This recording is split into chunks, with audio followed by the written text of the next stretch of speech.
अच्छा कलाम आप लोगों के समातों के हवाले करे। बड़ी रफ्तारी के साथ मैं, एक छोटा बच्चा आया है, बस इजाजत मिली है 2 शेर की, तो कोशिश ये करिए कि वक्त का ख्याल रखिए, वक्त भी बहुत कम बचा हुआ है और मैं चाहता हूं कि कोई आदमी पढ़ने से महरूम न हो, सबको वक्त थोड़ा सा दिया जाए, तो वक्त का बिलखुसूस ख्याल रखिए। मैं एक शेर से छोटे से बच्चे का इस्तकबाल करता हूं कि जाम कौसर पी गए तो माहताबी हो गए।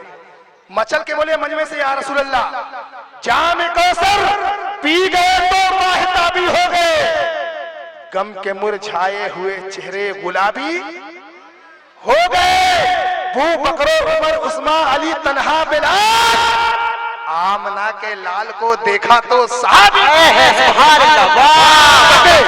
लाल को देखा तो सहाबी हो गए। और आला हजरत के सदके में, आला हजरत के सदके में हम सब हो गए अहले सुनन। आला हजरत के सदके में, आला हजरत जानते हैं ना, आला हजरत ने ही, आला हजरत ने ही दाल और खोपड़ी सबको अलग कर दिया। सही क्या है आला हजरत ने बता दिया, सुन्नियत क्या है आला हजरत ने बता दिया। शेर सुनिए कि आला हजरत ने क्या बताया कि जाम कौसर पी गए तो माहताबी हो गए, गम के मुरझाए हुए चेहरे गुलाबी हो गए, बू बकरो उमर उस्मान अली तन्हा बिलाल, आमना के लाल को देखा तो सहाबी हो गए।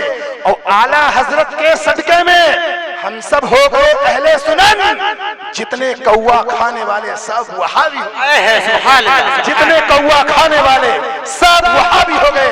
हजरत मोहतरम इस छोटे से बच्चे का इस्तकबाल करें, नारे तकबीर, नारे रिसालत।